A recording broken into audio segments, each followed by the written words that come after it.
Hello, guys. Welcome back to the final series of this beautiful evening. I'm joined once again in the casting booth by Arzi Dahaki, and we've got a crazy lineup now. DragOn versus MadiNho. I mean, this might be the closest matchup of the evening, actually, after everything that's occurred thus far. DragOn should be taking the win against MadiNho, I would say, traditionally speaking, but something in the cards is telling me that actually this Mr. Bacardi over here might be getting the better of DragOn in this series.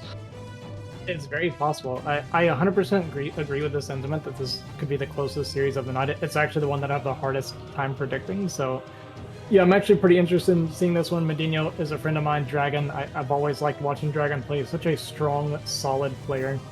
Right. I see him performing so well. Like I've hosted my own tournaments and stuff, and he's just done really well every time I've watched him play.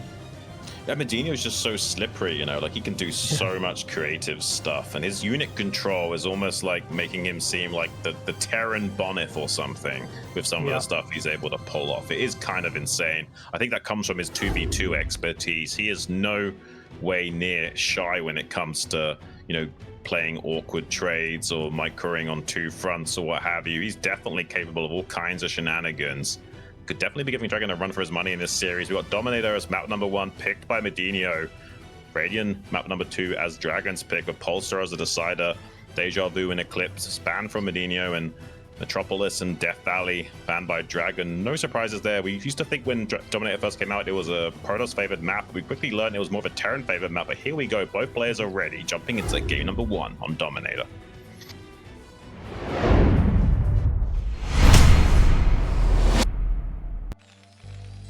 Spawning here €10 in the top left, Mr. Bacardi himself. It's MadiNho, hailing from Norske, Norway. Definitely a bit of a Viking in his gameplay, but a very chill guy. Very chill. And then spawning in the bottom right, or bottom here, I have a fellow DragOn. DragOn. Nice, nice. Well, you can root for DragOn, I'll root for MadiNho, okay? How about that? I'm just rooting for good StarCraft, man. Okay, I can get down with that as well. I feel a lot like that, especially if I'm casting something more serious. I always feel like I just want to see good games. Like, I've got my favorite players. I care a lot about some of these guys. And at the end of the day, especially as a caster, I just want good games. Yeah, I don't know a lot about DragOn. I know a little bit about how he plays, but like personally, I don't know a lot about him. The one thing I do know about him is when I first ever spoke to him on Discord, I realized he was using the same DragOn icon that I used like 5 years ago, and I was like, this guy is probably going to be a friend of mine someday. I mean, I've got a little bit of a salty interaction with him. I was once on a team with him in NSL, and he didn't practice with me because he was friends with my opponent, so I had no practice at all for my match. I was like, come on. That's one little saltiness there, but besides that, I don't really know the guy. You know, I actually see a lot of that. I see it in like MMA and stuff too, right? Like whenever you have like gyms and stuff going against each other. I've never liked this, where it's like I won't train someone that's from my gym because he's a friend of mine, or like whatever, right? Because he's going against a friend of mine. I think that in the spirit of competition, you should always be on your teammate's side, not your friend's side. Just yeah, my no, personal I agree. preference. That's my thought process as well. But I understand the sentiment. You don't want to help your friend's opponent out. I get it, but I mean, when it comes to fair competition and what have you, I definitely think you should be more aligning towards your teammate. But it is what it is. You know, you can't have everything. I imagine on this map, maybe MadiNho can make something work. And it's not like a really Terran favorite map, but you know, it's got a few extra percentile points working for it. We used to think that these low to high ground transitional pizza slices were just too easy for Protoss to abuse, but you know, players like Light very quickly showed us, well, actually, you can just, you know, attack the center of the board and launch vectors from there, and there's a lot of, you know, cliff edges and doodads to exploit and bottleneck the Protoss into awkward engagements. Yeah, exactly. That's one of the things I really like about this map, PvP. If you can get past the early game, right? Because the reverse ramp shenanigans can be kind of annoying to deal with. True. DragOn did skip the 14 Zealots, so we're not going to have any of that like really annoying pressure at least. But if you get into the mid game and later, it's a good map for fighting against Carrier. Like, Carrier is not that good on this map, I don't feel. Arbiter is a little bit annoying because you have these big open bases, but it's very easy, like you said, to track the Protoss army, right? It's very easy to track it down and to corner it. And then, of course, there's another big thing about these 3-player maps in this matchup is Protoss can't have a 3-corner main bases, right? They can only go for 2. Exactly. They can't get that win condition of just sitting back and making more bases and setting up additional rally points like they can on pretty much any other map. And also they don't have that advantage of just storming from the high ground in the other main bases. So it makes it a little bit easier to go clean up on IL5 for Terran in that mid to late game phase when it comes time to it. You see a pretty reasonably timed expansion here from MadiNho, not taking any risks in this early game. Wants to ideally get a mine planted at this third base location. DragOn being a little bit active with the initial Dragoon, but will be coming back to safety, so should eventually provide oxygen, but actually hasn't even got a machine shop, has he yet, on that factory?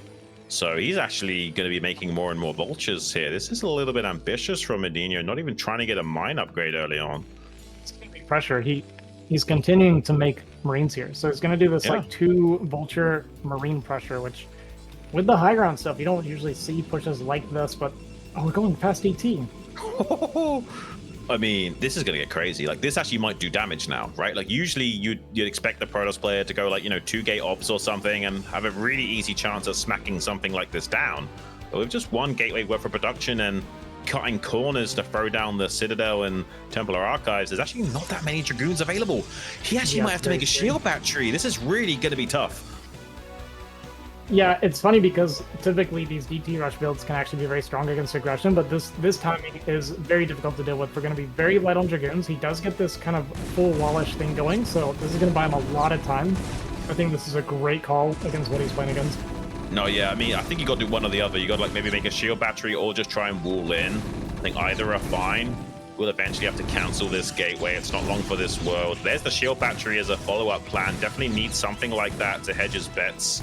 It's going to be a little bit annoying.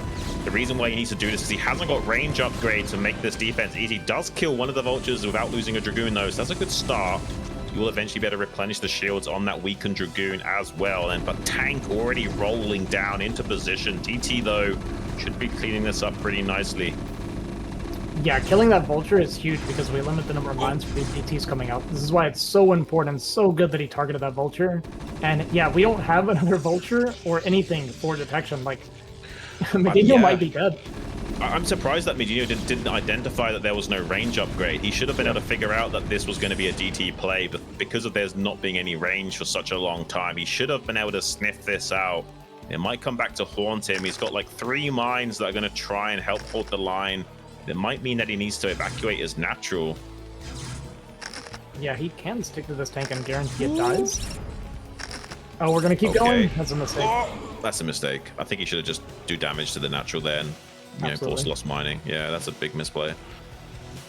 Yeah, now we got this extra vulture going to come out and be able to lay mines, so this next DT should also be deflected, and this is a fantastic start now for MadiNho. It's definitely where when the first DT came out, because I thought our natural was going to be kind of screwed for the next several minutes, but yeah, DragOn definitely making a mistake going in. Gonna walk into this mine, then the next mine, and the turret's up. And yeah, this is a fantastic start for MadiNho. Yeah, I mean, DragOn is an exceptional Protoss versus Zerg player, but he seems to be lacking a bit of finesse in this particular matchup, which is why I was thinking that, MadiNho had such a strong shot against him, and I could definitely see it being a MadiNho victory in the cards here. We might be starting to see that play out, at least in game number 1. We've been getting an SCV down here to start another turret. It's so hard to dislodge these positions. If there is a turret set up, but he's actually going to break out just before a turret can be made. He needs to rely on mines to kill this DT for the time being. Yeah, our scanners are actually going to be done in time. He might just barely be able to save this bunker. Now it's going to go down before the scan's up. It's just about to finish now, the scanner. There it goes. Can target that down with the vultures. Nicely held. So much trouble. Yeah, this is crazy.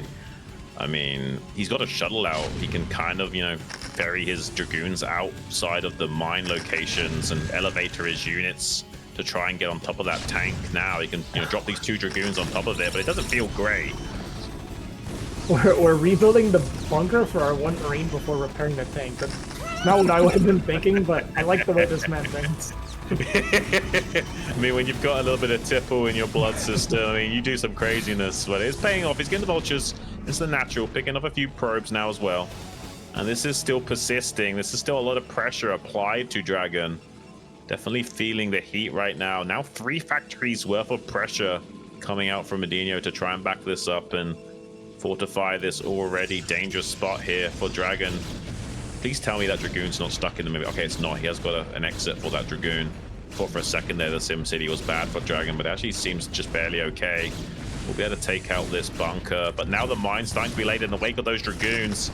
Can he find some good connections? He just needs to protect this tank that's shuffling down into position, and he can still keep this contain going.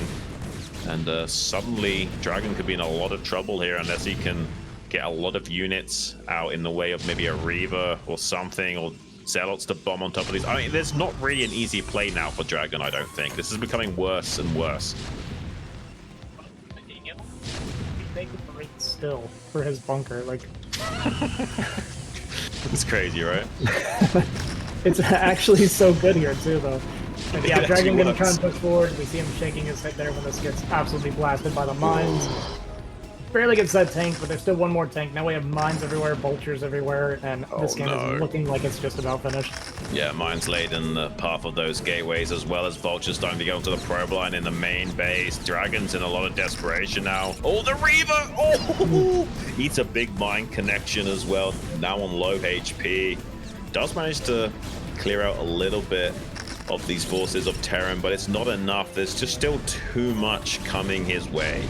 Like, the amount of economic damage is untenable, to say the least. Like, even if he does somehow break out of this contain, unless he gets some money Scarab connections as a follow-up, there's no way of coming back. GG is called, and MadiNho with a very convincing game number 1 against Dragon. Take another sip of Bacardi, man. You deserve it. What a cool push from MadiNho. I've kind of seen this push before, this like Vulture Marine push, but I've never seen it just keep being leaned into like indefinitely until it's like win or lose the game. Like that was a really, really cool way of going about it. I like that. Yeah. I mean, this is kind of wild stuff. The only thing I would say about MadiNho is, even though he is a drunken boxer style of player, he needs to pace himself. He doesn't want to get too tipsy, you know. He wants just to take a little swig of the tipple here and there to keep his nerves, you know, calmed down. But you kind of need to, you know, hit that sweet spot where you're a little bit inebriated, but not so much that you're playing sloppy, right? Yeah, one of the things I love about MadiNho and the way he plays is he kind of fights the propaganda that Terran doesn't have options for all-ins or Gs or variety in their build. Like he will do random stuff as if he is a Protoss player. Like the race does not stop him from thinking freely.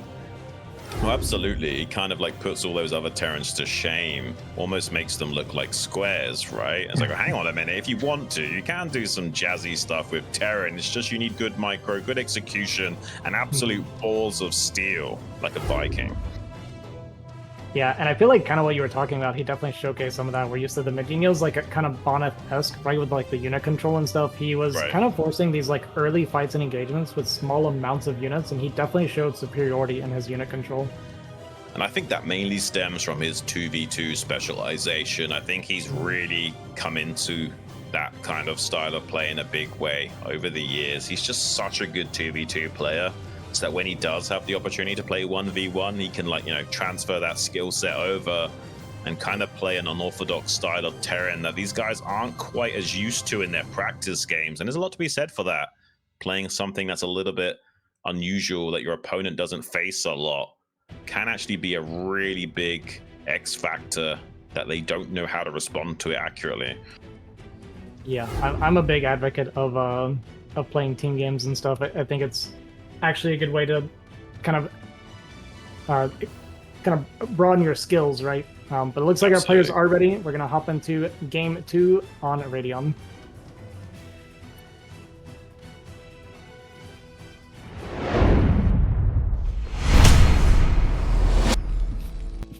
And in the bottom right, probably feeling pretty good off of that game number 1 victory, is MadiNho from Norway as the red Terran. Spawning in the top left, we have Dragon, looking a little more like a bit of a whelp last game. Yeah, he's definitely not fully evolved yet. I mean, that's definitely more Charmander than Charizard, I would say. Right. Yeah, we'll see if he can get himself together and maybe evolve a little bit this game and see if he can kind of pull it back a little bit here.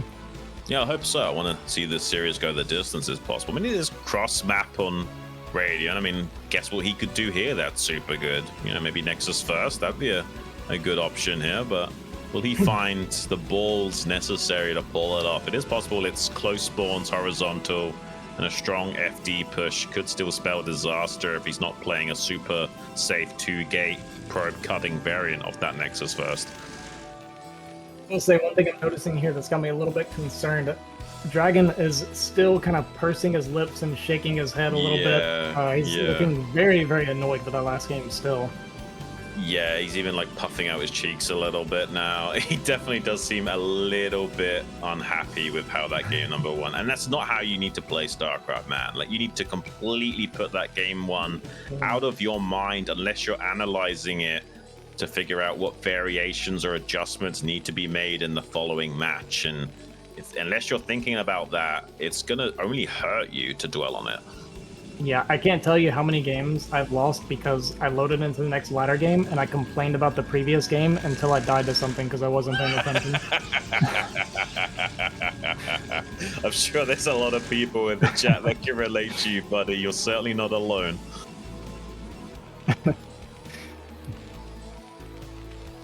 All right, well, was this a 12 guess or 11 guess? I actually didn't notice that. I wasn't paying attention, but based on the timing, this looks like 12 11. Guess. No, I think it's 12. Okay. Because the 100 is, if it was 12, it was 11, the gas would already be ready. So 228 is a normal 12 gas timing. And it is starting about that sort of time. So yeah, I think this was a 12 gas. Yeah. We had enough gas at 225, but yeah, I guess so. I was a little bit confused because of the gas timing. Typically, you're getting enough gas around like the 220 mark and you hit it at 225, so I don't actually know. Maybe it's just like super optimized mining then. I mean, I guess you could make a faster factory if you cut, Marines completely, but that's pretty hard to be cocky enough to make not many Marines in the early game when this could be a 14 Zealot, right? Yeah, you would think as much as I play Terran, I would actually know something like that, but...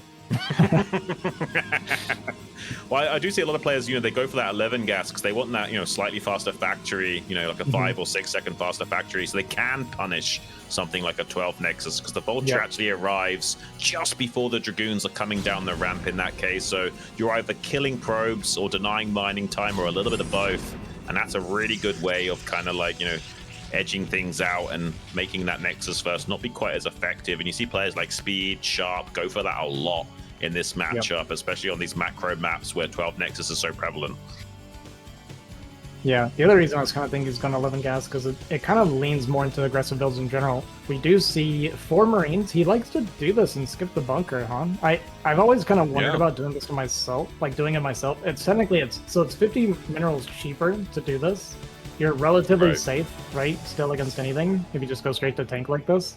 The only thing is you do make that 1 extra supply, so it's going to eat into 1 SCV. And as a VGH player, my SCVs are too precious to me. Oh yeah, you're one of those guys, huh? It's got to be perfect around the edges constantly. Yeah. Oh, it is what it is. I mean, I actually like this a lot. I think whenever you can delay or not make a bunker, you should. It is a very fast building to make. It only takes, I think, 19.5 seconds to build, I think. So it's one of the fastest buildings besides shield battery. So as long as you identify what your opponent's going for, it's pretty easy to get it on time and line it up nice and optimized if you do need it. You see a lot of players also relying on 3 Marine, 1 Vulture early to also thwart the first Dragoon timing. But this 4 Marine variant allows you to go straight into tank, and it can be pretty potent. I like it. Yeah, and I guess because he makes the tank instead of the Vulture, right, because he's going add-on, so I guess he's not even having to cut SCVs for it. I think he did this because it was cross-spawn. I kind of wish I was paying a little more attention to MadiNho's scouting pattern, but yeah, getting away with this with cross-spawn makes a lot more sense, because if it's close spawn and you go 4 Marine into your tank, you actually have to worry about that second Dragoon showing up before your tank is out, and it can get a little bit dicey, so it may have been in response to the spawn locations. But even then, most Terrans really prefer those early Vultures for the map control, getting the mines out and kind of making Protoss scared to sit at your front with all their goons. Speaking of scared, RZ, this is 3-gate obs from DragOn. That's about as scared as you can play as Protoss, in the sense that it's a very cookie-cutter, safe against everything way of playing to shut down Terran timings. And I think he's really respecting the range of play from MadiNho, and Wants to make sure he doesn't die too quickly to something like a 3-tank push here, and that's exactly what it's going to be. I'm not sure if he forgot range. We don't see any core spin. Did he get that super early, Ozzy? Because I actually wasn't paying attention. It should be done. It was 23 Nexus, right? So it should be done by now. Okay. Yeah, it should be done, but I never saw it spinning. Yeah, with the 3-gate against this, he's going to spot this coming, and this is part of the thing that makes his timing typically good. The 3-tank is that it comes right when the observer would spot it, but he has a lot of goons saved up for this, so he should be able to clean this up really nicely. Oh, and does target fire the tank and then the mine as a follow-up. Really great execution thus far. One Dragoon falling, starting to get pushed back to the rally point area. This is still a viable attack for MadiNho as long as he doesn't lose any more tanks, and there is observers to spot for these mines, so you might want to start pulling back a little bit around about the maximum range of this little pylon wall here.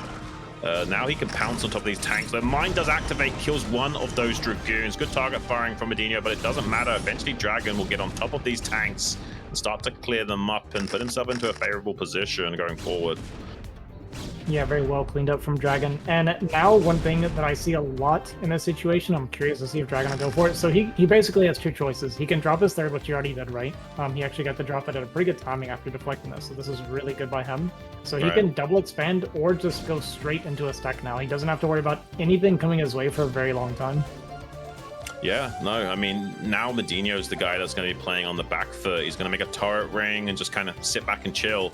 And DragOn has a chance of potentially sniping this tank, so it has to get to the high ground for safety. Observer providing some vision. Instead can shuffle over and maybe get a tactical snipe on this turret would be pretty huge. Now forcing the issue and trying to get on top of this tank that's on the ramp. Does almost find connections. Finally, the dice rolls going his way. Takes that out for the cost of one Dragoon, which is a trade that Protoss players will take all day, every day. And now denying some mining time in that natural. Has some vultures out on the map to prevent any probe transfers to this third, but it doesn't matter because of how late this third is. It's a 7-minute third, so he doesn't need to probe transfer just yet. Yeah, things are going pretty poorly for MadiNho. He's going to be able to clean this up eventually, but he's taking so much damage here, just even losing the mining time, not counting the few SCVs that he lost in the extra tank. So he's going to be able to get out of here, might lose one goon on the backside, doesn't even lose that. And yeah, DragOn's third going to finish up, and he's very, very comfortable now. Yeah, I hope he's got an observer to clear these mines that are wedging between the natural and third, because he doesn't want to be denied mining at his third for too long. He's got an observer that's just popping out now. Wants to go and clean out some of these minefields and escort some probes over to that base as soon as possible, as well as starting to set up a pylon wall to prevent any counter damage. Observer in the main base does fall to that turret, but sees the armory spinning. Here comes the vulture catching these probes on the transit, though. That's a massive pickup for MadiNho. Dude, Terran players are so good at timing this so consistently. Yeah. They always seem to find that probe transfer. So it's funny because I was about to say something earlier where I was like, man, I really wish the vultures had stayed on the Nexus because it was so long until that observer came out. And DragOn just wasn't thinking about it because he was trying to control it. I was like, those vultures could have actually potentially killed that Nexus, but it would have been unlikely. Yeah, it's unlikely would have killed it, but at least would have given him something to think about so he couldn't micro as well. But it turns out MadiNho just had something else in mind. He would tuck his vulture somewhere else when he sees those mines getting cleared. He knows the transfer is going to be close behind, so actually picks off a lot of probes there. You see players like Sharp really abuse those kinds of tactics, and it is such a strong way of playing Terran versus Protoss if you can execute it. MadiNho definitely has those kinds of skills, and he's definitely starting to abuse DragOn's slightly slower task switching ability. Even catching these Dragoons like this is such a big payoff. I mean, there's just not that much meat. That's kind of nuts, right? That he got to kill like those Dragoons for free at this stage in the game. Like, there's not much to slow down this 7-tank push timing. Yeah, I love the way MadiNho did that. He's so good about it. He's been constantly slipping vultures out, and DragOn was trying to run those Dragoons away, and then he saw those mines being laid behind him, and it's just like, well, now what do I do, right? So, yeah, great job from MadiNho corralling that in. Gonna push across the map here, kill a couple goons, and I'll be honest with you, if he gets into this position, this is a really hard position for Protoss to break Terran from.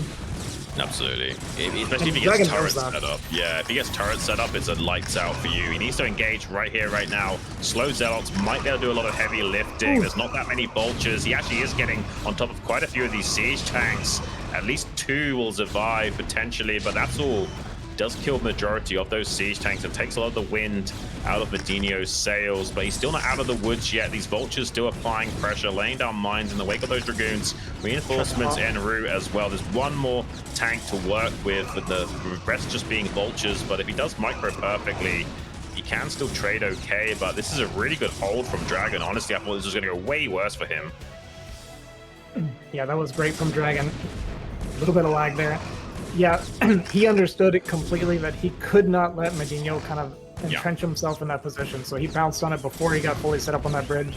And one thing I want to say, I love MadiNho. During this fight, as crazy as it was, he tried to hop a vulture with the mind trick over that pylon wall while all that fighting was going on. I appreciate it, man. I appreciate those kind of moves. It's definitely Pimpus play stuff, right? If he does do it, and the Zealots are too busy chasing down the rest of the vultures, it could be game-ending damage, so I can't fault him for it. He's not out of the game yet, but now MadiNho, a little bit on the back foot after losing that much of an investment in that many tanks. He's kind of giving a lot of oxygen available now for DragOn to explode, double expand, get that 12 o'clock set up, and with the pylon wall, there's not really much MadiNho can do about it. Yeah, not at all. He's doing a good job of keeping his vultures out on the map and getting pressure and getting vision. What kind of tech do we have for DragOn? Is it going to be Arbiter? Oh, wow. It has to be something like that, because I haven't seen a single shuttle or anything, so it has to be Arbiter, right? Yeah, it is Arbiter. Yeah. It makes sense. Makes sense. I mean, I don't see a whole lot of outs for MadiNho. He can try to take a third from here, but he's so far behind. Like, both pushing and taking a third seem really hard. You get in these game states a lot, it looks like a third TC is coming down. So you see this a lot as Terran, or at least you experience this a lot as Terran. When you have like an earlier mid game that's not good enough, you have a couple failed pushes or you take some bad fights or something, it's like, okay, well, and I say this almost every cast. You have some bad engagements or bad exchanges, and then it's like, okay, well, now if I win this game, it's 30 minutes from now. Like, this is my only way it really is. No, it really is like that, though, Ozzy. It's very astute observation. It always is like that for Terran. Once you've lost a lot of those critical early mid-game timings, there's not much room for you besides harassment. He can still utilize vultures. He's actually got a drop ship to try and leverage these vultures to bypass these mineral walls and circumnavigate the defensive line of DragOn and try and still get some probe damage. But for the most part, he's going to be just sitting back, trying to get the +2 weapons online, as well as floating over this third base soon. He's kind of relegated to doing nothing but sitting back and defending for the most part. If he does push out onto the map, it might be a little bit of a mistake. Yeah, you see it in the supply, right? We're down 60 supply. There's no way he can leave his base for a long time. He was going to try and continue running around and pressuring the vultures. I like doing stuff like this as long as you're not bleeding your units off, right? It's something I tell players, Terran players all the time. It's like, don't waste your vultures. Yes, yeah, it's great to do this and get map presence and make your opponent uncomfortable, but you have to make sure you're not bleeding units while you're doing it, especially when you're behind like this. Or you cannot screen against the Zealots when they counterattack you. It's just the problem that a lot of Terrans have. They overcommit into this harassment, and then suddenly they're in trouble. Dragoons can't come in here to defend. This siege tank could get a lot of damage done, but he's not manually targeting the probe line. Other two vultures making its way into the main base. Probably would have rather him make drop one vulture in with the tank and the other vulture in the main, so that the vulture in the natural could have picked up a lot of probe kills for free while they were pulled to deal with the tank. But it doesn't matter. It's still some harassment. It's somewhat efficient. Unfortunately, they didn't manually target with that tank, so the shots were kind of wasted on that cannon. Yeah, that cannon did a lot of work so far this game. It hasn't taken a shot yet, but it saved about 10 probe lives. And gonna take another 2 vultures, yeah. I mean, this is what I'm talking about. Like, this is good, kind of low-cost harass. We've lost, what, 4 vultures now in a tank. It's not, like, super inexpensive, but it's not that expensive either on 3-base eco, and we're killing a fair amount of probes. I mean, the vulture has 8 kills. Yeah, and this is also providing a bit of, window for him to macro up back at home. There's no risk of being bulldogged over. He's going to keep coming back in over and over again and forcing DragOn to react to this rather than coming out onto the map and clearing out mines and what have you, right? So this is really a depth play from MadiNho, kind of slowing down DragOn in his path. He is finally going to start making this 5th base in the top right quadrant to set up another additional rally point eventually. But now MadiNho kind of clawing his way back into this game, and he has a 140 supply mark, which is about the critical mass that you need to hold off the first max push of Protoss. So he's kind of done what he needs to. He's got the +2 weapons upgrade. just barely enough units to hold the line. Can start to make this into a playable game the longer it goes on. 140 supply. This is kind of what we were talking about earlier, right? Where it's like MadiNho, he got behind, but he didn't just settle in and like focus on macroing and chilling, right? He continued to make dragons work and think and multitask and make mistakes because of, if you think about it, like if MadiNho's getting his 3rd base and Dragon's setting up on 4 base going up to 5 and he gets to play comfortably how he wants, then this is not good for us. Like Dragon would have been maxed a while ago, his tech would have been, you know, more on time, everything would have been just running like nice and smooth for him, right? So MadiNho's making him work and making him uncomfortable. Even this little vulture run by into the top right, killing the building probe, putting a lot of damage onto this Nexus. He's not going to kill it, but it makes it easier to soften up for later. And this is just annoying for DragOn right now. He wants more forces out on the map, clearing out mines and applying pressure to MadiNho, not the other way around. Oh my god. Oh my god, are you kidding me? Are you kidding me, RZ Dahaki? What are we even watching right now? The victory of this game is starting to slip through the fingers of DragOn. I mean, if he sits on his hoard of gold for too long, eventually MadiNho is going to find, you know, a chink in the scales of DragOn and this. Oh, no way. There's no way he's going to kill these high templates for free as well. Are you kidding me, RZ? What are we watching right now? This is amazing from MadiNho. This is insane. We're up to 160 supply now, and Dragon's been the one defending the entire time. Like, this is wild. It was 200 supply to like 110 at one point, and Dragon's the one that seems like he's on the back foot. He's at 140 APM. I think he's tilted as well. He's not able to play the game that he wants, and MadiNho is not allowing him to execute the way this game should be played at all. There's no pressure that's been applied to MadiNho at all. Got the 2 depot wall at this bridge location as well to make it very difficult for DragOn to come in now and challenge this. He's going to have to rely primarily on recalls to make that work. There are no anti-recall mines in the main base. We have got a vessel, so if we get an interception on that Arbiter and EMP it en route, I mean, this could be fireworks right now. If we somehow get an EMP off on those Arbiters while he's moving out to take his 4th right now. This is the dream for MadiNho, by the way, to be able to walk through this trope without units being here because he's been harassing Dragon so much. Like, you never get to do this in this stage of the game. No. I mean, he didn't clear out the mines in the center of the board, so it provided him enough oxygen to just clear out this lane and shuffle over his units a little bit.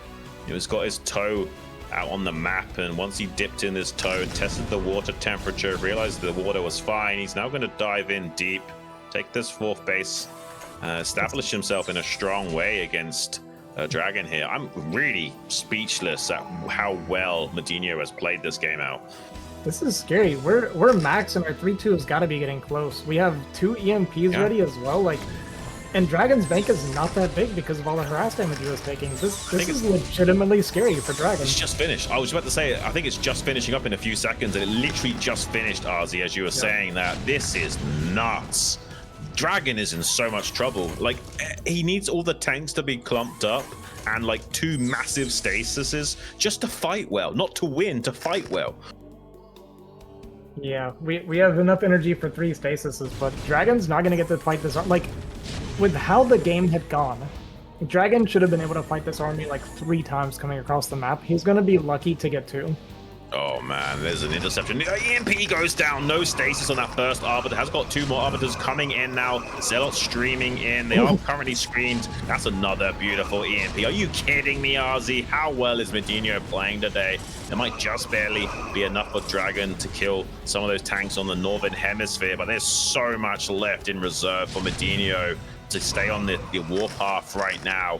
He can stay on the attack vector, pushing vertically up into this top right rally point if he wants to, while taking his 4th base, getting that saturated. He's not yet got SCVs mining there, but he's just now transferring them over. And once this base fully becomes operational, he'll be on 2 mining bases again. And that's all you need as Terran in this matchup. Just 2 healthy mining bases and the world is your oyster. Yeah, I mean, MadiNho's chilling right now. We're going to be on 2 mining bases, like you said. He's going to go for another drop up here, but there are enough cannons here. I think we might have been thinking about... Well, now the Nexus is not low enough, but... Yeah, with those 2 EMPs stopping, what, 3 to 4 stasis total? Yeah. That's huge. It's kind of wild, honestly. Like, I'm kind of blown away by how well navigated this has been from MadiNho. I know his blood alcohol levels are not exactly low either, so it's kind of exceptional stuff. Really is like Jackie Chan, drunken boxer style stuff we're seeing here. I don't think DragOn can even believe it, but some good stasis on this force. Now the tank's slightly caught out of position.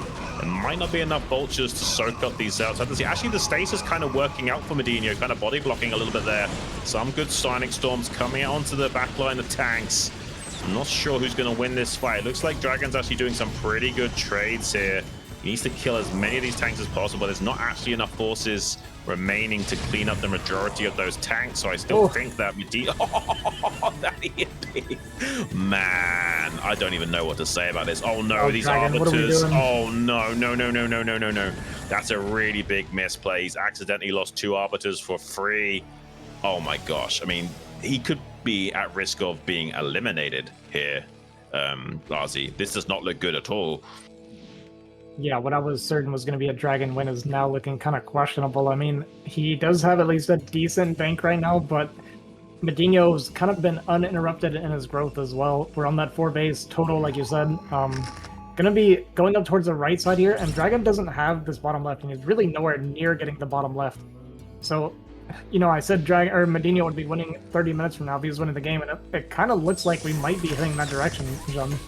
Yeah, I mean, he looks scary in terms of his supply and production capabilities, but he's not airborne. You know, he's not soaring and breathing fire right now. This is a big counterattack, though. Catching some tanks out of position. This could be the start to a very monstrous lead here for DragOn if he can get this going and get into this 6 o'clock base. MadiNho could be in a lot of trouble. He is evacuating these SCVs. That's definitely a big win for DragOn now, especially if he can somehow kill that command center. MadiNho is applying pressure and encroaching onto this northeastern quadrant, this rally point that's been set up here, but it's going to take a long time coming for him to actually eliminate that base, whereas the damage has already been done on his side of the map. He might even lose that command center. Yeah, I would say this is the first kind of big mistake we've seen from MadiNho this game. It feels like he was playing so perfectly, but we were 150 supply going for this push, so we just did not have the units we needed to be pushing across the map and defending ourselves at the same time. We also didn't even have like a proper minefield setup to see the army movement either, so we got completely caught off guard. I do think it was a little over-aggressive from MadiNho this time, and he's getting punished. If you're trading a base for a base, this is not good for you as Terran at all. No, I mean, the Nexus in the top right is so low. If MadiNho could just get a kill move on that really quickly, it'd be great. But there's so many gateways here, it's going to sandbag his efforts on getting that, as well as some forces already kind of just chilling out. Eventually, MadiNho might be able to get the job done here in the top right, but he's on 1 base mining, and his ninja expansion in the bottom left has been found out. So, I mean, he's in trouble. Like, 1 mining base doesn't quite cut it against this amount of production. One thing going for him is that he gets a beautiful EMP on that Arbiter that shuts down the counterplay. Beautiful periphery D-Matrix as well on that tank, keeping his hopes alive to try and knock out this base in the top right.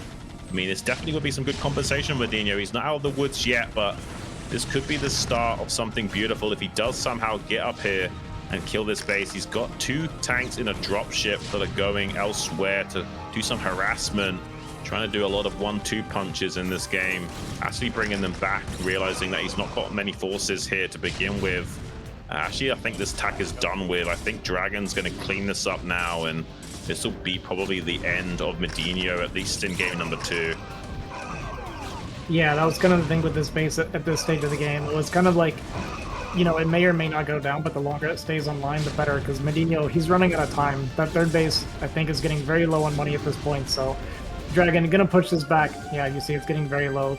DragOn gonna push this back. He's gonna be mining pretty happily still on a few bases here. Gonna be able to retake this natural if he wants. And MadiNho drying up. I think we kind of hear a bunch of those GG scans coming down potentially.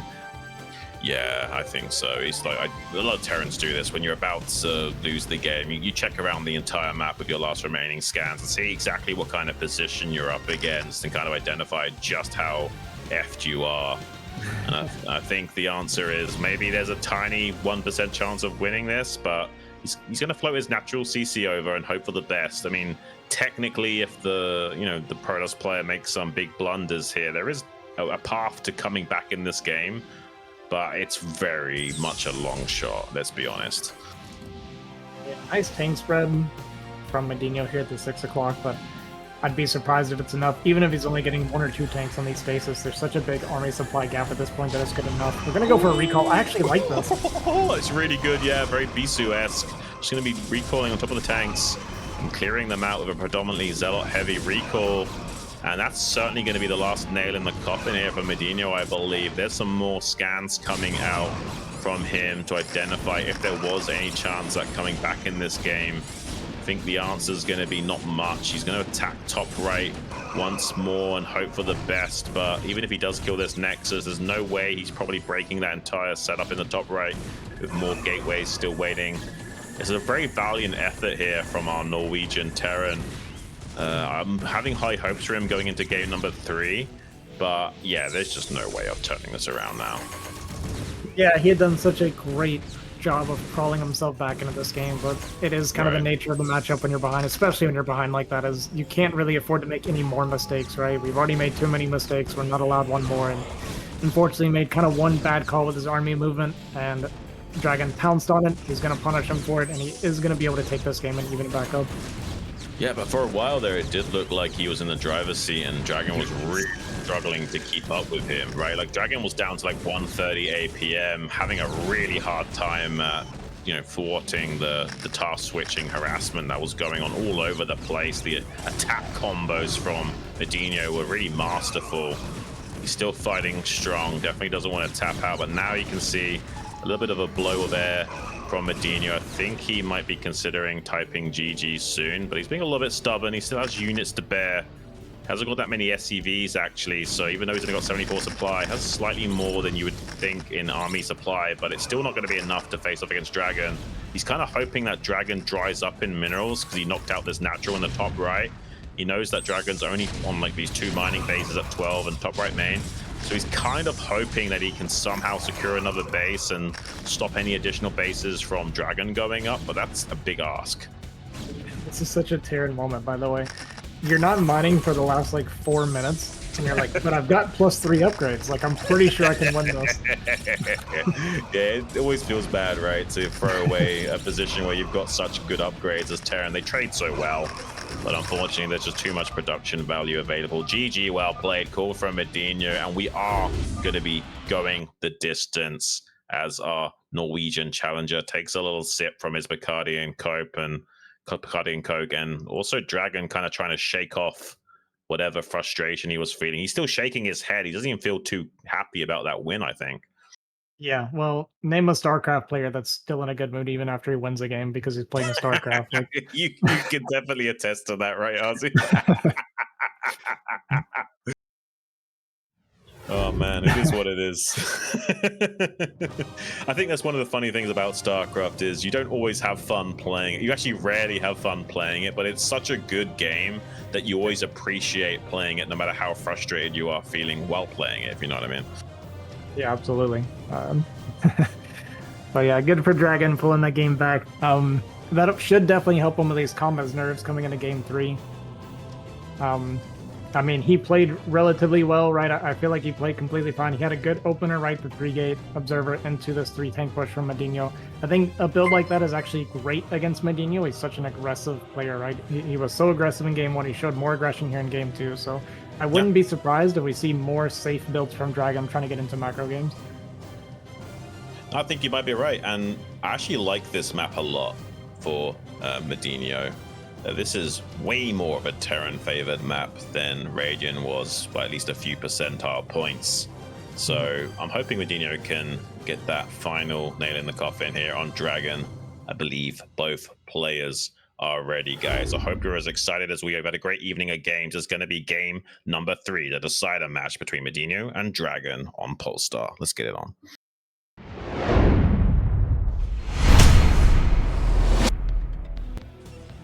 Spawning here in the top right as the blue Protoss from Canada. It's DragOn. Spawning here in the top left, our Terran player fighting tooth and nail so he can lose 20 minutes later than he should have. We have MadiNho. Very well said, Ozzy Dahaki.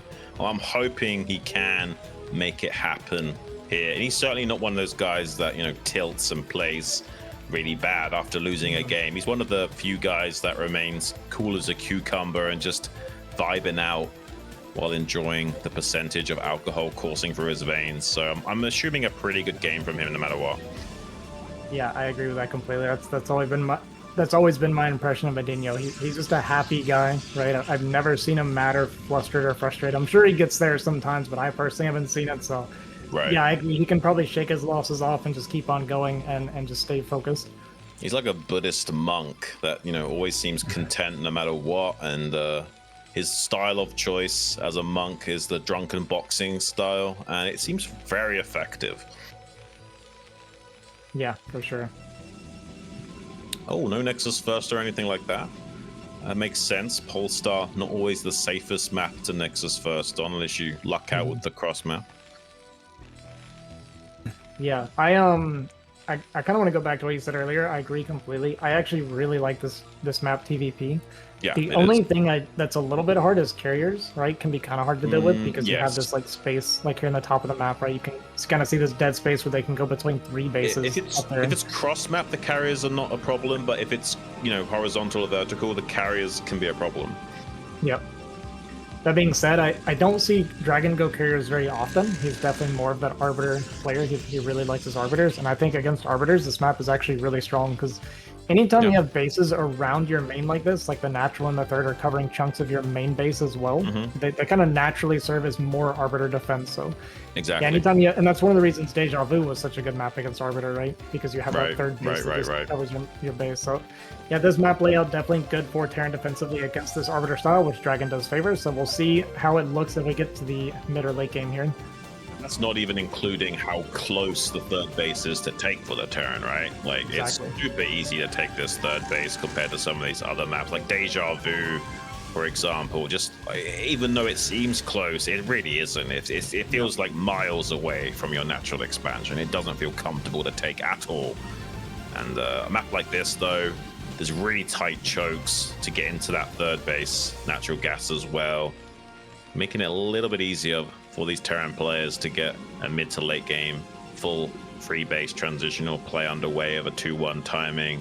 Means you don't have to be so hyper aggressive in the early game. You know, you got much more range of play available to you. These spawns too is actually very hard for Protoss because if you're looking at it, like you mentioned, the natural to third very, very close, right? And then a natural progression expansion from there would be the 12 o'clock expansion, which is great for Terran, and it makes you so uncomfortable as Protoss if Terran's ever securing that base. Yeah, I mean, it could be kind of crazy, but I do sometimes love it when Terran players defend by attacking and taking the base towards the Protoss and simplifying the game state, because then your units that are attacking are covering that base very effectively. It could be funny to see something like that occur here. I think we're getting aggression again. Yeah, you reckon? No bunker? Yeah, we're going up to 5 Marines, so this is going to be an FD. Yeah, we're doing a an strong FD. A strong FD, no less. Not just an FD, I think. Yeah. This could be a lot of damage. And you can make anywhere from 6 to 8, sometimes even 9 or 10 Marines with a push like this. Really scary stuff. Can be exceedingly deadly to go up against. Yeah, there's going to be a lot of Marines pushing here. And it looked like DragOn went for kind of a greedier Nexus as well. Was this a 21 or was it a 23? I think so. I think it was 21. I could be mistaken. Yeah. FD actually does pretty well against 21 Nexus, right? So this could be kind of scary for DragOn. He's not going to have many goons out. He's not going to be on that high ground or anything to kind of get a couple pot shots either. So he's going to see this coming now. We're going to see how he reacts. Is he going to make a battery, or what are we going to do? We do have a 4th pylon. Shouldn't be a battery, right? A battery makes sense. You have to make a battery here. It builds very quickly. It's the only thing that responds to this efficiently. There's no vultures, so just walling in with a gateway doesn't feel good. I think the battery is the only reasonable option here. Has got a lot of opportunity to micro against this and make it work still, but also inversely, MadiNho have a lot of potential and getting a lot of damage done onto these Dragoons before that battery even finishes warping in. We'll now start to recharge those shields Great up. for DragOn. Yeah, he didn't really lose any whole HP on those Dragoons, right? It was mostly shields that got shaved off, so when all said and done, he's lined up pretty nicely. The barber that is MadiNho just making him look good right now. Oh, the tank! One more volley! Oh, he gets it! Oh no, RZ. Oh, we're back to that game number 1 analysis of if he's winning this game, it ain't gonna be anytime soon. Yeah, this was a disaster start for MadiNho. I mean, our CC was so late to go for this pressure, and the Observer is actually going to be out relatively quick behind us. We did one gate into the Obs pretty fast. This is actually like a really nicely timed Robo. So he's going to be able to clean his mines out and get out on the map with his goons. And that starts getting scary because we haven't started range, and siege mode rather. So there is going to be a potential window here for DragOn to lean on MadiNho. I think so. I mean, this could be problematic here for MadiNho. There has to wait a little bit of time for the observers. Maybe there's enough production time to get enough units out to defend against this, but I mean, he can't even afford to make like something like a 3-factory pressure. He has to stay 2-factory and tech, and you know, get all the Terran buildings. Like you got you got the engineering bay, the armory, and the academy that all need to be made in different orders. And he can't really afford to throw down additional factories for quite some time, and that gives a little bit of a window here for DragOn to maybe just dive into the natural and snipe these tanks. But the Vultures at the third, denying that is actually a pretty big win. Yeah, it's good from MadiNho there, recognizing that he's going to go for this. I wasn't sure if he's going to try for the run by or not, but DragOn did go for kind of that full wall behind us. So we see these goons are going to pressure this bunker is going to try and target it down before the SCVs get here to repair it. So it is going to go down, and siege mode's still not done. So this is getting a little bit dicey. Oh, he has to pull with the SCVs. The wall. Okay, just finishes the siege. That was super close, RZ. Like a few seconds delayed on that siege, and he might just be straight up dead. Has delayed this third base timing from DragOn. Is starting to lose Dragoons a little bit. Intercepting this building probe over and over again is really painful. It slows down the Nexus by 30 seconds at a minimum, and assuming usual reaction times upwards of a minute. It's actually a pretty big deal if you can keep sniping that worker. Yeah, it's so crazy. I've seen games where it's like Protoss is in a commanding position, and they'll just lose because they can't ever get this probe over here to start the Nexus. Okay, finally he gets it down, so probe does go down, but he gets the Nexus, but what was that, like 3 or 4 probes total? Like, that's so annoying, man. Yeah, he almost killed that probe before it got in there to build that Nexus yet again, and it's so annoying to deal with. Look at this factory placement from MadiNho. He's trying to hide his intentions from DragOn here.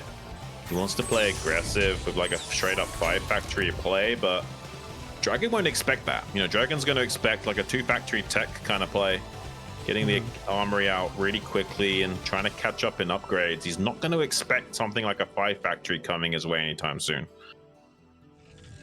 Yeah, we see the observer kind of floating around the base. He did actually kind of notice there's something wrong. I don't know if maybe he didn't have the armory or something, but he feels like something's missing. We see the observer. Okay, it is actually just going to stay on the right side, so I'm not going to poke in and see the factories. And I love it when players do stuff like this, where it's like, they're going to go for suboptimal building placement. Yeah, he's trying to get in there, but not going to get in. Oh, okay, man. that's why, yeah, so there was no armory. That's why he was suspicious of something. Yeah, he should be. He should be. I mean, I guess the armory could be in the natural behind the gas. That's possible, right? Some Terrans do make it there. He's trying to check that now. That's why the observer's coming back in at this angle. You will see the factory count and be like, oh, okay, I know what you're up to now, buddy. And he will have a much more easily timed defense. He can start throwing down additional gateways now and optimize against this a little bit better.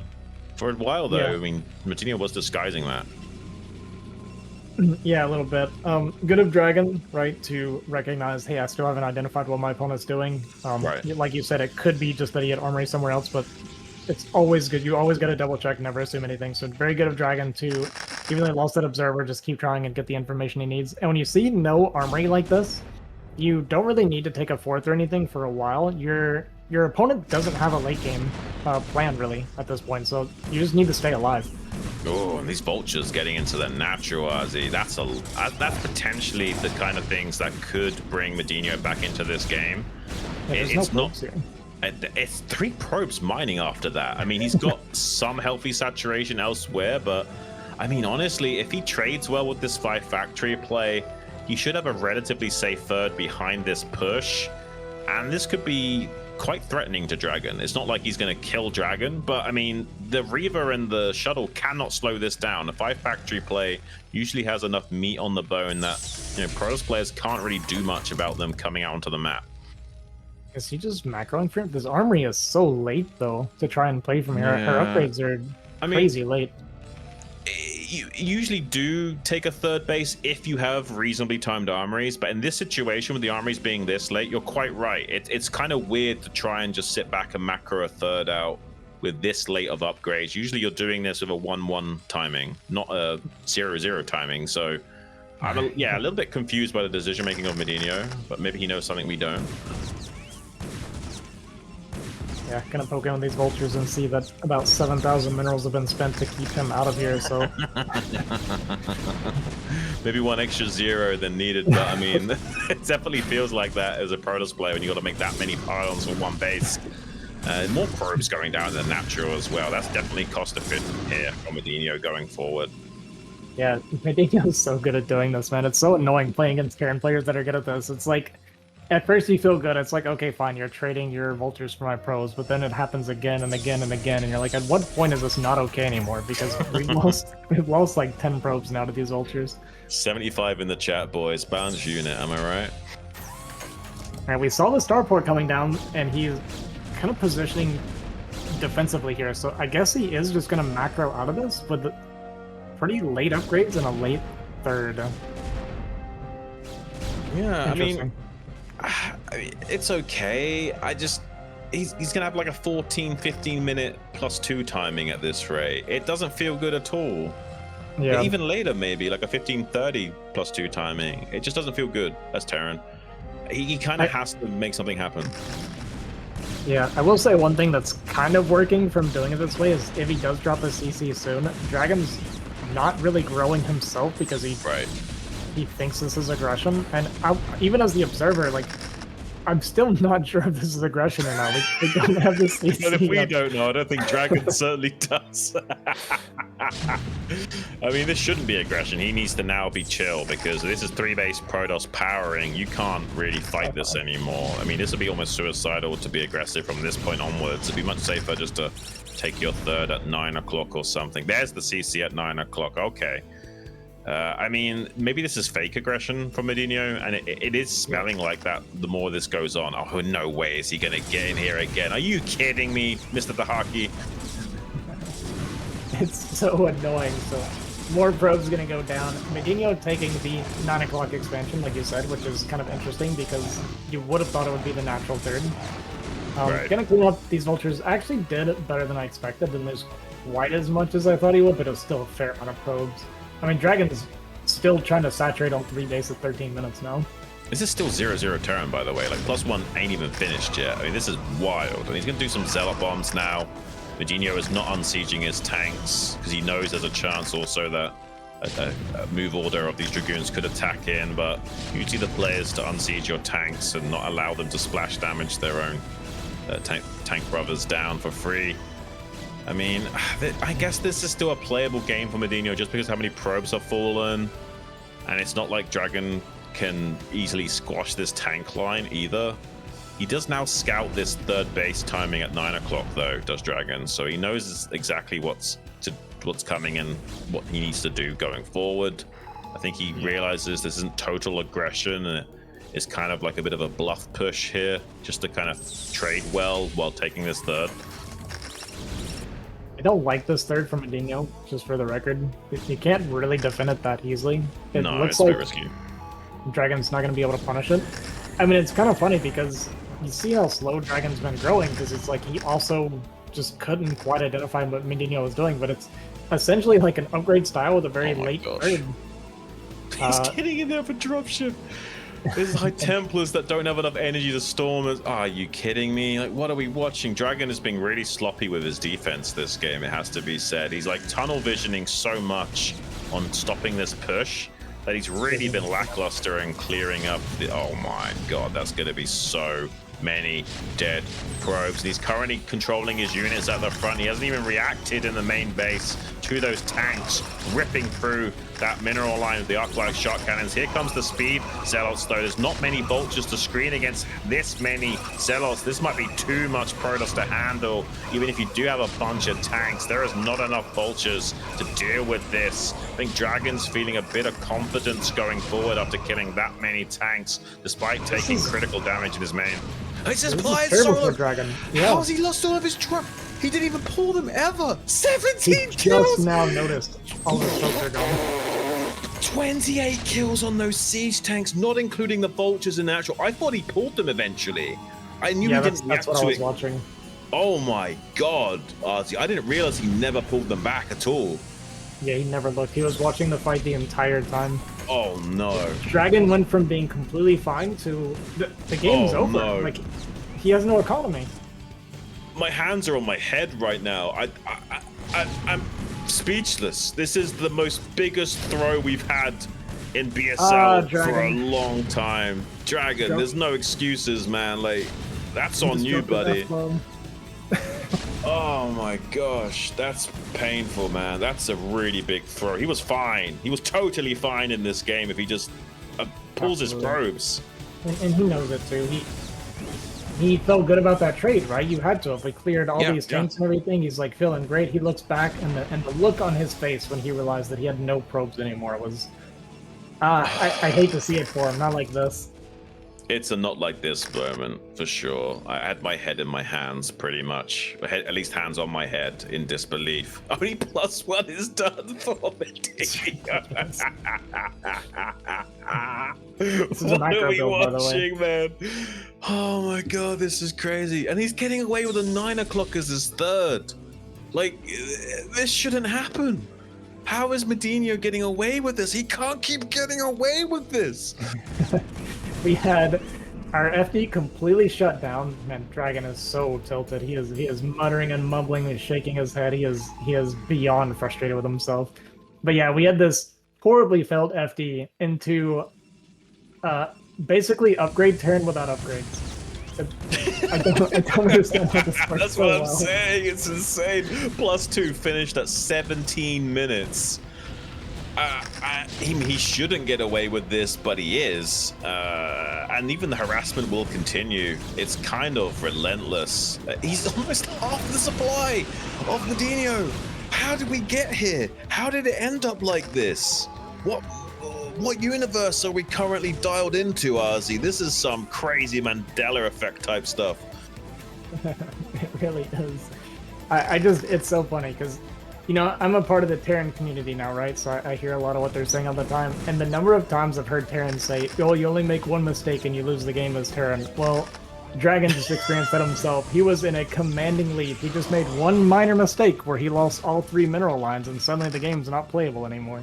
I mean, you're right, but also I would say it's a pretty major mistake. Yeah, if you're going to make one mistake, that's the very costly one to make. Oh no, the High Templar's dying on the transit from the third as well. This is just madness, man. I mean, what are we even watching at this point? This is just insult to injury. Absolutely. Yeah, I was more making fun of the Terran players that are always like, oh, I lost my entire army. I made one mistake and suddenly I can't play anymore. But I mean, let's be honest, there are a lot of Terran whiners out there. It is what it is. There's some Terrans that say, hold my beer, and they're the absolute chads of the race. But I would say about 80 to 90, yeah, it is. 80 to 90% of that player base, though, definitely in the complain about everything camp. Yeah, but you can see it by how MadiNho plays. He does not feel that way at all. Every time he's in a losing position, he plays like he can make it into a winning position, right? He very clearly, he plays with so much confidence that he's going to be able to find windows and try to grind it down and find ways to find his way back into the game, right? So he's done such a good job in every game, honestly, of showing us that you can win games. You force your opponent to make mistakes. It's just like we talked about. I'm going to bring it up one more time.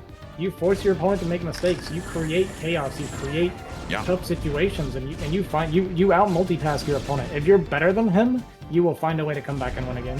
Absolutely. I've said it so many times in previous casts. Chaos is a ladder to climb, and sometimes you have to be the agent of chaos, creating that ladder for yourself to climb out of the deepest of darkest holes. It is certainly possible, though, and it's definitely a championship mindset when you can think like that and never let anything get you down. And just try and isolate what long shot win conditions you do have available to you. Even if it's only like a 1 or 2 or 5% chance, just go for it and play for those tiny little niche opportunities and try and force your opponent into bad trades or misplays or making the wrong decision. And that's exactly how game theory operates. You know, you're essentially trying to figure out how is my opponent going to respond to me and how can I best act to kind of obfuscate what he should do to respond to me appropriately. And MadiNho has identified that and accomplished it in a very formidable way here in the final decider match. It's such a strong opponent too. Like it's not like it's not like DragOn is some slouch, right? Like this guy is super good. He's a strong S-rank player. And I love one thing that MadiNho is doing here as well. He's playing so that if he does happen to lose his third and fourth bases, he can just go back to mining his natural. He has like 2 SCVs on the mineral line to make sure it never runs out. Okay, we did actually put a few more on there. I mean, we're even on supply right now for DragOn. He's made up some of that deficit, but I mean, MadiNho ain't finished yet. He's got more and more pressure coming DragOn's way. Hopefully that cannon needs to pick up the tank. He's not going to actually pick up that tank in time. Does actually lose it to that singular cannon, but already denying mining time at this third is more than enough damage for the siege tank's investment when he's this far ahead in the curve of the game. I mean, there's just not much to say about it at this point. It's kind of blowing me away that we're even in this game state. He's now got +3 weapons at long last at 21 minutes. It's been a long time coming, but now he will seriously outtrade DragOn the longer this game goes on. Just 1-1 upgrades for our Canadian Protoss, and the writing is on the wall for him now. Yeah, he's in an extremely difficult situation. I will say, to DragOn's credit, he was down like 40 supply after that push with no workers. He has actually climbed back in supply. Like, obviously, he's in a pretty dire situation. He's not caught up by any means, but he's getting to the point where with good storms, a good stasis, if MadiNho makes a huge mistake, it's not impossible for DragOn to win a major fight. And sometimes there's something to be said about it's easier to play from behind in StarCraft. You know, it kind of isolates exactly what you need to do, and it forces you to play with a state of urgency. And it sometimes can help you focus on climbing out of those deficits. He's now equalized the supply at 22 minutes. I mean, MadiNho is still being annoying over and over again. I mean, but eventually it's possible that, you know, DragOn could, you know, get one good fight going, circumnavigate a direct engagement, do some counterattacks, and suddenly the game could fall through MadiNho's fingers. It's definitely possible. It's just not likely. Yeah, absolutely. And it's not like DragOn did this because he got the rest either. Like, MadiNho has not stopped leaning on him and harassing him non-stop this entire game. It's been relentless, honestly, Arzi. Really impressive showing here from MadiNho. Kind of saying, hold my beer to his entire Terran race and showing a new way of approaching the matchup, even with weird situations. The EMPs could be monstrous. The High Templar and both of the Arbiters. I mean, that's going to be so painful. That's a real tough hill to climb now for DragOn, as well as these doodads kind of blocking things up. There are some High Templars making their way. Do get a pretty good storm on those Vultures. There's not a lot of Vultures to screen against this Zealot threat. MadiNho has got predominantly... Look how many tanks there are! There's no Vultures. There's just almost pure tank. Like, this is madness. There is actually a comeback mechanic for DragOn because it's just pure tank. If he makes a mistake and these tanks are too clumped up or the Zealots get on top of them, suddenly this fight could go DragOn's way. So I think... Go on. I'm starting to envision like a Zealot recall on top of these tanks, right? Like, I would love to see it. Could be devastating. Although he needs energy to recall RZ, so I mean, that's going to be a tough one. Yeah, I mean, it's a long time. When you get EMP'd, it's like 3 minutes until you can get a recall energy back online, 2 minutes for a stasis, so it takes a long time to recover from an EMP. Unless you've got an additional Arbiter out on the map that has a lot more healthier energy count. Gonna go for a counterattack now. It's exactly the kind of things you need to go for as Protoss. Just circumnavigate a direct head-on trade and try and get a counterattack going. He's gonna come in on this 9 o'clock position. MadiNho, though, gonna go for a kill move potentially at this rally point and start to pressure the main rally point of DragOn, who's just now taking the bottom right quadrant of the map. Hasn't yet set up an additional rally point down there, though. I mean, it's pretty good so far for DragOn, but I still think this is eventually going to go MadiNho's way since there's no rally point set up down here in the bottom right. Yeah, exactly. Like, this is a great play from DragOn, but we can't get contained on our main because we have no other gateways. We have to beat this army and we have to get it off of our gateways or we just lose the game. It doesn't matter if we kill MadiNho's entire economy if we can't build any units. Yeah, and this is Terran 101 from MadiNho. Contain the Protoss and then split off tanks to kill expansions. I mean, this is rough. There's not much that really DragOn do to counterplay this. He's shutting down this other expansion effort from MadiNho, but MadiNho can take the 12 o'clock instead, and kind of just stay on the aggressive right now and force DragOn to come to him. It's exactly what MadiNho wants. So yeah, I mean, it's nice efforts from DragOn to go for that counter attack, but it's not going to amount to much if his main base is still contained like this. Yeah, loses that third base. Is still mining on 3 o'clock, but the bottom right corner, I think, was scouted, so you see a bunch of vultures running down there. Nice stasis and everything on these tanks. I'm actually going to clean it up fairly decent. Nice storm as well. Gonna get a flank here. We're going to clean these tanks up. Yeah, for sure. There's nothing to buffer and screen. You have to screen Zealots with vultures, or it's just not going to be tenable. He could come in here with the vultures and clear up the space on the bottom right, though. These vultures with 3-2 upgrades can easily rip through those cannons. It's not like the early game where cannons destroy vultures. The longer the game goes on, the reverse is true. Some of these vultures, if they wanted to, could come in there and kill all of those cannons. But he's not actually pulling the trigger on that yet. And that Nexus is dangerously low. He could easily kill that base with those vultures, but he's deciding against it for the time being. I'm curious, how many add-ons does MadiNho have? This dude is making so many tanks, it's insane. 3 or 4? 4, maybe? I think 4. Yeah, it's crazy. There is such a thing as too many tanks, Terran, so I just want you guys to know that. Like, tanks are amazing, but you do still want those vultures to help with those zealots. He's like a do or die kind of guy. Like, he went from pure tank to pure vulture now. Yeah.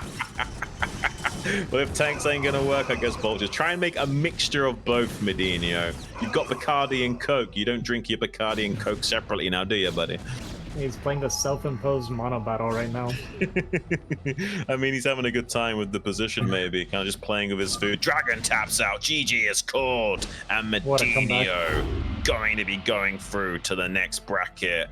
Giving himself a little bit of a clapper there. You deserve it, buddy. You played absolutely out of your mind. Take another swig. Yeah, kiss that bottle. Enjoy it. Take a swig. Go on. He's going to pour a little bit extra into his glass. He deserves it, man. What an absolute Viking warrior, man. What a guy. Yeah, that was crazy. It was a clean game 1 win, and then games 2 and 3, man, those were awesome comebacks. It's honestly inspiring. Like, a lot of you Terran players that want to complain about, you know, PvP and bad situations and this and that, watch MadiNho play, right? He will find a way to win. Don't give up on your games. Like, look for your chip damage, look for whatever you can, cause chaos, and try to make your comeback outperform your opponent, right? So, yeah, amazing games from MadiNho. I'm so happy to have seen him play like this. Oh, absolutely. He's basically telling his entire Terran race, like, no excuses, guys. This is possible. And how can you really, like, fault him for that? I mean, I'm kind of speechless. Like, there's only a few Terrans in the scene that seem to be carrying the torch of, like, not being bottlenecked or tunnel visioned into one propaganda way of thinking and actually see the game with a different lens. And I think that's the key in StarCraft. I mean, you know how bad it is when you tunnel vision on your game plan. It always escalates out of control. And that's the same thing with your broader mindset about the whole game and the whole matchup in general. And someone like MadiNho, who's a bit more of a chill, easygoing guy, has a bit more of a fresh set of eyes on the matchup and what's possible, and doesn't just convince himself that he can't win in certain situations like a lot of these other Terrans do and kind of defeat themselves with their own mentality. Yeah, absolutely. Yeah, really showing us the strength of a strong mental, right? Like how important it is when you're playing StarCraft. You know, we were talking about it earlier about how this game is such a mental game and you got to kind of be able to reset and, you know, going from game to game after a loss. But MadiNho being able to do it mid-game is a rare quality that not a lot of us have. I mean, this is why this game is way more like poker than something like chess, because it's not even just about the range of play and the obfuscation, because in chess you see the whole board, in poker you can't see the whole cards or whatever. It's actually also about the mental swings of the individual hands. Like, it's very easy to go on like a bad beat and suddenly get really pissed off that you've lost a hand you shouldn't have because the other guy sucked out. And it's easy to play terrible from there. But that's what StarCraft is. You know, it's about, you know, having a strong mental game as much as it is having an actual high execution orientation and being able to play your best both physically and mentally. You see it in championship tier players like Sulky. They're unshakable in terms of their mental game. And that's why they're so good, because you can't get under their skin easily. Yeah, absolutely. It's actually making me think about it a little bit. Maybe there's something here with the alcohol, because Love Snow's another guy that it's hard to get under his skin when he's drinking. So maybe I just don't drink enough when I play StarCraft. Yeah, maybe that's the problem. We just need to get all these Terran players hooked up to an IV of some alcohol just constantly dripping into their bloodstream and keeping them more chilled out and a little bit, less worried about what the future holds and able just to stay in the pocket of the here and now. Yeah, absolutely. Let's take a look at these brackets, Dideko. When all's said and done, Bonif took out DeWalt 3-1, so he's going to go off again to face off against Hawk in the winner bracket final. That's going to be absolutely epic, man. And we had Crossy taking out Doodle, eliminating him from the tournament. He's going to be going ahead and facing off against MadiNho, who just eliminated DragOn 2-1 in this winners brackets round 1. So we're going to be going over to the winners bracket semis next time around to see what happens between them. We got Ziki versus Conan, then Cross versus MadiNho. Whoever wins from those respective matches will then go on to face Ultra and DeWalt in that next loser bracket round. We've got some great lineups coming up here, haven't we, buddy? Yeah, we do. We have a lot of high quality games ahead of us. I mean, there's looking at this lineup, there's nobody that's not scary. Hawk, Bonnet, Ultra, Ziki, Conan, Cross, MadiNho, DeWalt. Like, these are a bunch of monsters right now. It's nothing but, the elite left over. Every game is going to be quality from here. Yeah, and it's kind of funny because I kind of predicted a ZVZ between Ziki and JD Conan as their comeback path when they dropped down. When Ziki lost to Bonif and JD Conan managed to beat TT1, I was kind of thinking to myself, hang on a minute, I think Conan's probably going to beat Terra. Ziki should be able to beat SPX, and then we could have that ZVZ between Ziki and Conan. That's going to be really spicy, and they're both so good at that matchup. Yeah, I don't know. I talk about this pretty much every week. I don't know a whole lot about ZVZ, but I think I've heard that Ziki ZVZ is actually super strong. So yeah. He's like the Jadong ZVZ player of the foreign world. Yeah, so it's gonna be pretty tough for Conan. But it is interesting because ZVZ to me always seems to be the most volatile matchups. I see so many players that in my mind are so strong not be able to pull out ZVZ sometimes. Yeah, I'm actually kind of excited to see what happens between that. And just so you know, JD Conan, no slouch. That Bolivian Zerg is spicy and good at ZVZ as well. So I really think that's going to be some of the best ZVZ we've seen in BSL for a long, long time. Super curious to see what those two can bring to us. Well, let's not stay here and harp on for too long here, RZ. I've had a really good time casting with you here tonight. I'm hoping that the rest of the tournament is going to be just as intense. So we had a really good evening of games. No one-sided washes. We've had 3-1 and 2-1 on two of those other best of threes. Really happy with the results we've had here tonight. I hope you've been enjoying yourself too.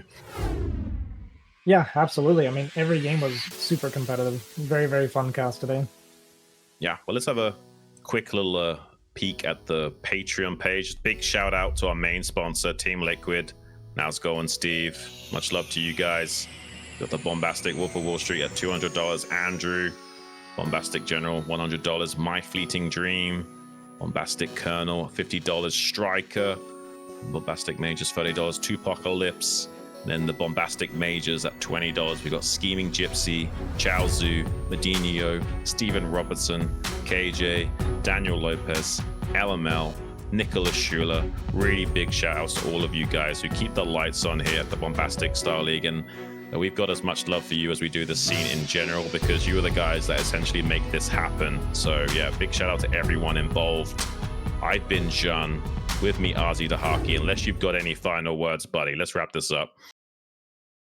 No, that's pretty much it for me. I'm very happy to have casted. Like I said, these were great games today, and I'm looking forward to what we have remaining for us in the rest of BSL. Yeah. No, honestly, it's been a real treat to get to cast with you again. It's been a long time coming. We talked about it a bit recently. Yeah. I'm happy we got to join the casting booth together at long last. It's been a blast, man. And hopefully we can meet up again sometime in the future to bring some great action to these guys in the way of our analysis. Well, thank you. That's going to be all from me, Jean, and my co-caster here, RZ Dideko. He's going to go back to choking the chicken. And they will be joining you again for some more great action at the Bombastic StarLeague in the future. Much love, guys. We had a baby lamb today, so I'll try to get you guys a lamb picture instead of a rooster picture next, okay? Let's get it. Let's get it. Love to see that.